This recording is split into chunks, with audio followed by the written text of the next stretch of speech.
Bonjour tout le monde. Aujourd'hui, on va faire vidéo à propos les questions à travers lesquelles tu peux s'entraîner pour les questions SQL pendant un entretien. On commence par la première question. C'est pourquoi la requête suivante déclenchera une erreur.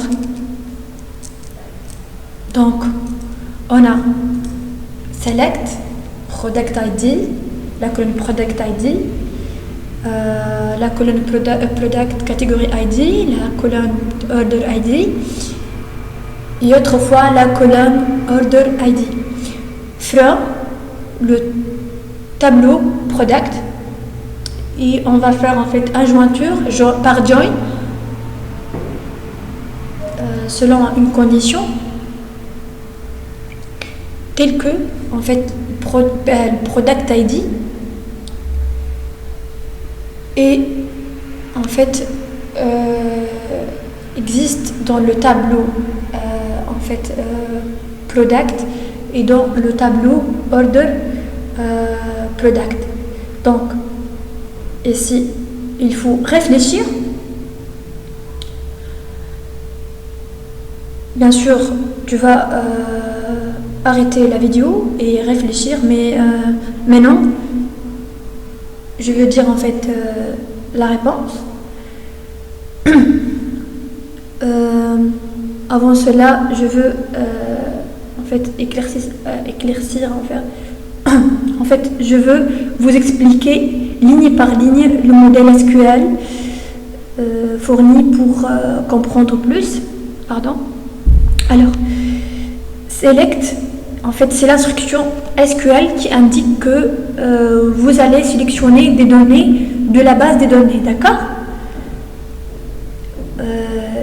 Ici, le product ID, le product category, l'order ID et tout, ce sont les colonnes qu'on va sélectionner dans le résultat de la requête. Donc, je veux récupérer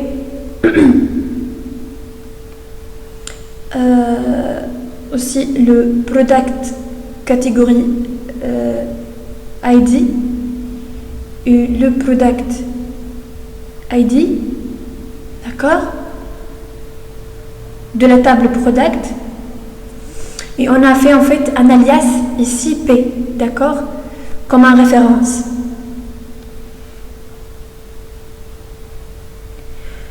Alors, ici, l'instruction front, c'est l'instruction SQL qui indique à partir de quelle les tables, vous allez sélectionner les données.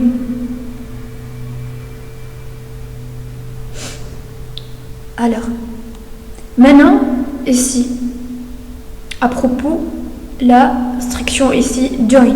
Cette instruction SQL indique que vous allez joindre deux tables en fonction d'une condition spécifiée, d'accord, qui est celle-là. C'est la condition de jointure. On va faire la jointure de ligne de table product, d'accord, avec les lignes de la table order product, où les valeurs de la colonne product ID correspondent dans les deux tableaux, P qui est référence à product et OP qui est référence à la order product, d'accord. Alors, en résumé, la requête sélectionne certaines colonnes, d'accord, des tables product et order product. Mais elle provoquera une erreur en raison d'une ambiguïté. L'ambiguïté est ici. C'est au niveau de la colonne order ID. D'accord? Pourquoi? Parce que il faut ajouter un alias pour que la sélection se fait correctement. Voilà, en fait, je veux... Pardon, donc voilà, en fait, comment la réponse. Comme j'ai déjà dit ici, il faut faire un alias. D'accord? Donc, par exemple, la première, ordre ID. On va faire un alias product order ID. Et en fait, la deuxième, ordre ID. On a fait en fait un autre alias. D'accord?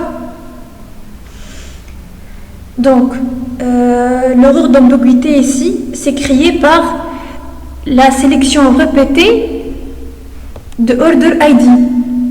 D'accord? De la colonne ordre ID.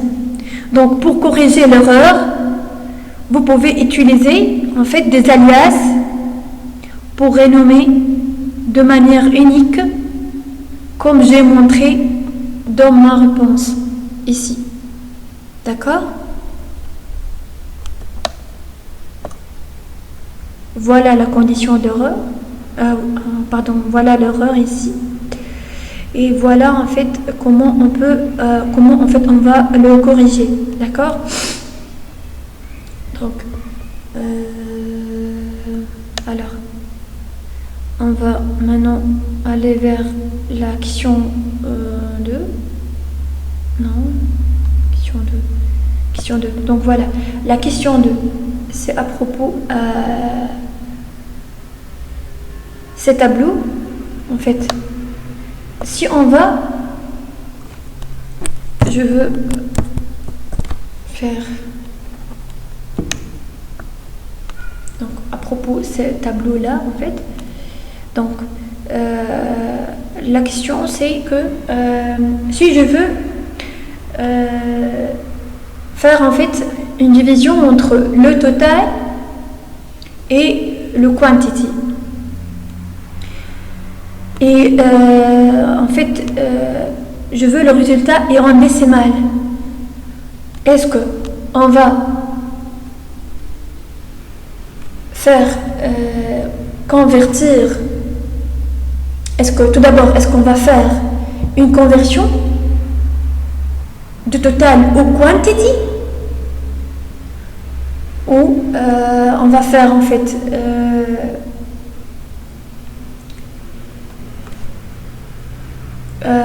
conversion de total et en fait la colonne quantity, d'accord, ou on va faire tout simplement total sur quantity sans faire la conversion. Et comme j'ai déjà dit, j'aime de faire en fait je veux en fait le résultat en décimal. D'accord? Réfléchir un peu. Donc, je veux redire. Pour calculer la division totale de la colonne total par la colonne quantity. D'accord? Et la table c'est product, d'accord? Mon but c'est de retourner le résultat sous forme d'un nombre décimal.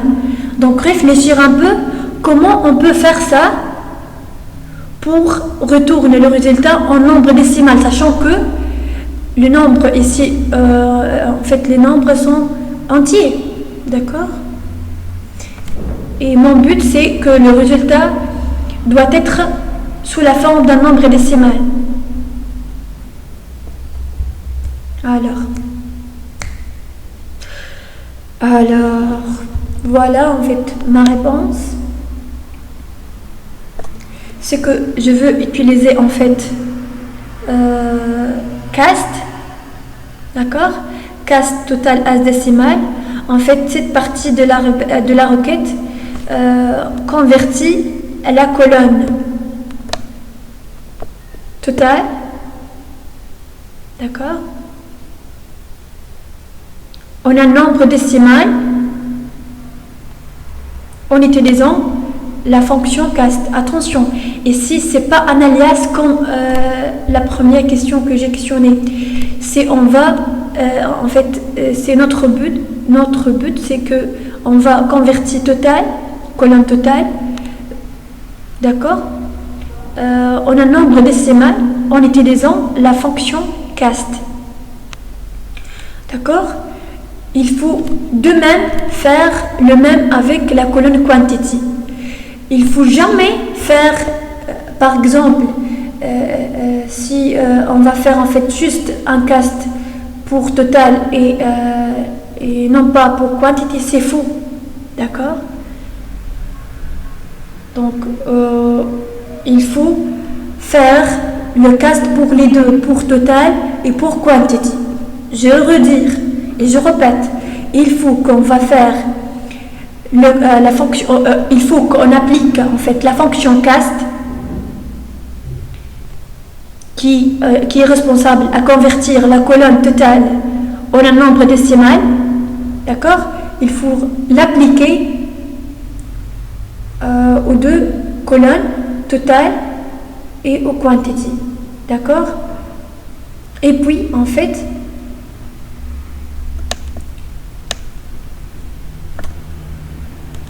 on va créer en fait un alias ici pour la colonne résultante qui sera nommée en fait ici result. D'accord?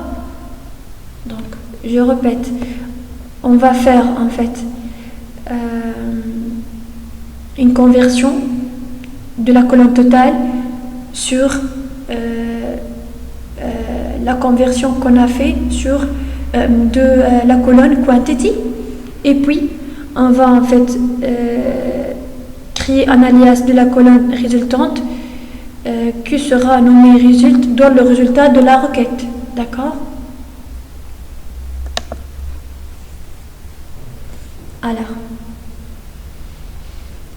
maintenant on va aller vers la question 3.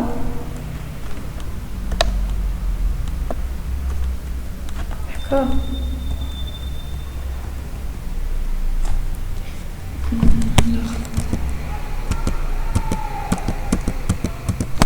Alors, la question 3.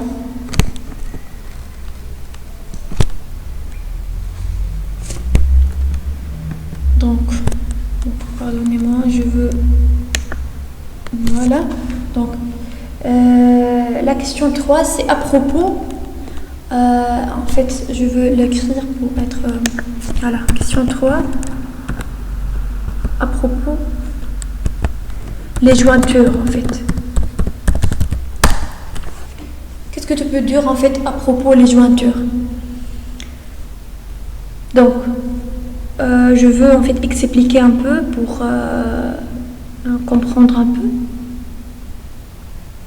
Donc, on a ici sélectionné les colonnes en fait Product ID, Product Category et Order ID, chacun de son tableau. Ici c'est l'alias P de la table Product. Ici c'est l'alias PC de la table Product Category, et ici l'alias OP qui fait référence à la table Order Product. D'accord? Alors, à propos ici, en fait, les jointures. Ici, le joint. Le joint ici, c'est que elle effectue en fait une jointure entre les tables Product et Product Category. D'accord? En utilisant en fait la colonne Product Category ID. D'accord? Ici, pour la jointure interne qu'on a fait par inner join entre les tables Product et la table Ordre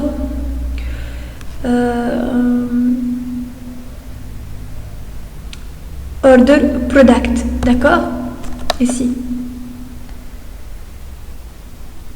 Donc, en utilisant la colonne Product ID.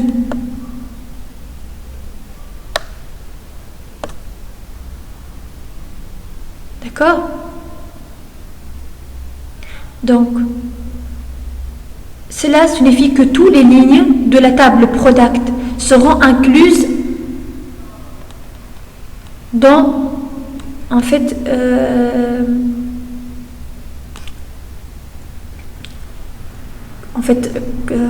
comment? Alors, en fait, comme j'ai déjà dit, signifie que toutes les lignes de la table Product seront incluses dans les résultats et la correspondance en fait éventuelle avec la table Order Product. D'accord? Donc, qui seront également incluses. Donc, celle-là peut donner deux lignes avec deux valeurs nulles. D'accord? Dans les colonnes de la table. Order Product. D'accord? Puisqu'il va en fait faire la jointure de toutes les lignes correspondances pour les produits. Donc, alors, donc, pour le inner join, donc, en fait, cette jointure, c'est entre les tables Order Product et Purchase Order, en utilisant la colonne Ordre ID. D'accord? Ordre ID. Comme condition de jointure. Cela signifie que seules les lignes où il existe une correspondance entre Ordre ID dans les deux tables seront incluses dans le résultat. Et bien sûr, celle-là, les commandes de produits aux commandes d'achat. D'accord? Et si pour la condition where qui filtre en fait les résultats pour le sélectionner que en fait les lignes où l'ordre ID dans la table ordre product n'est pas nul. D'accord? Et bien sûr, cela signifie que seules les lignes de commande de produits qui sont associées à des commandes d'achat seront incluses. D'accord? Je veux en fait alors à propos left join, je veux le faire en fait répéter là pour comprendre plus. La jointure de left join entre le table en fait product et ordre product en utilisant la colonne product ID comme condition de jointure, cela signifie que toutes les lignes de la table product seront incluses dans le résultat. D'accord? Et les correspondances éventuelles avec la table ordre product. D'accord? Qui seront également incluses. Donc celle-là peut donner deux lignes avec des valeurs nulles. D'accord? Dans le colonne de la table ordre product. Pour les produits qui n'ont pas de correspondance dans cette table. D'accord? Alors, donc,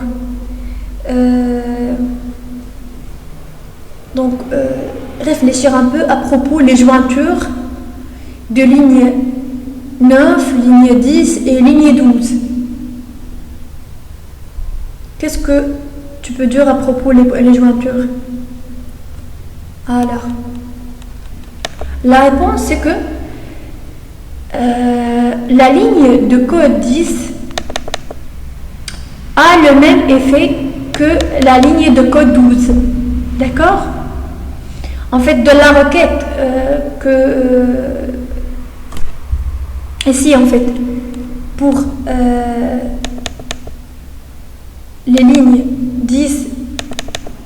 et les lignes 12 sont le même effet. Pourquoi? Réfléchir un peu. C'est que elles filtrent toutes deux le résultat pour ne sélectionner que le ligne ordre ID. D'accord? Dans la table ordre product n'est pas nul. Donc cela signifie que seules les lignes de commande des produits qui sont associés à des commandes d'achat seront incluses dans le résultat. D'accord? Donc ligne 10 et ligne 12 ont le même effet. Alors, par exemple ici, pour la ligne 9, la ligne 9, c'est une jointure left join. En fait, ne fait pas la même chose que la ligne 12. En fait, la ligne 9, comme on a dit, détermine comment les tables sont jointes les unes aux autres. Tandis que la ligne 12, ici, filtre le résultat après que les jointures ont été effectuées. D'accord? La ligne 10, qui est une jointure inner join, peut être utilisée de manière interchangeable avec la ligne 12 en termes d'effet sur le résultat. Donc, s'il vous plaît, si vous avez en fait une question, questionnez en fait en bas de la vidéo et révisez plus et voir en fait la différence et comment on peut analyser en fait à propos en fait les requêtes join, left join, inner join, d'accord? Donc alors au revoir et à une autre vidéo.